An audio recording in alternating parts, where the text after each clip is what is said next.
So hello, so we're going to be doing the Lab 3 practical, and so this is my little sister, her name is Bella. and so she is 12, she's 12 years old, and so we're going to be doing the lab all about the measurement of the circumferences. And so what we'll be measuring, Bella, is her waist, and we're going to be measuring your waist and your hip measurements.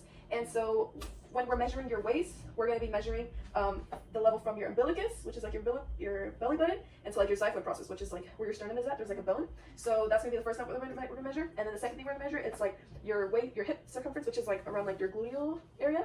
So we're going to get started with that. And so when we're doing the waist circumference, we're going to be looking for the narrowest girth.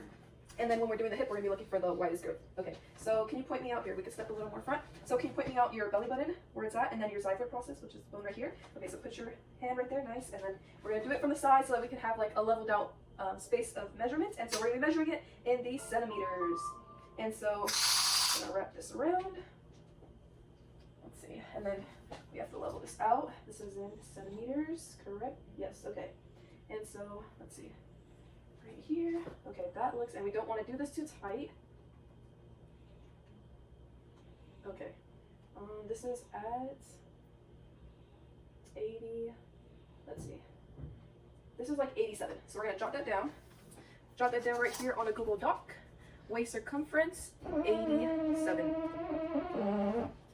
And so next we're gonna be doing your hip circumference, and so that is also in centimeters as well. So if you could like pull your shirt up a little bit, thank you, and then take this around. Okay, this is, I have to make sure this is leveled. Okay, 104. So we're gonna write that down, 104 centimeters. Okay, so now we're going to be using the calculator. So basically how we calculate your waist to hip ratio is by dividing the waist measurement by the hip measurement. So we're going to add that in right now.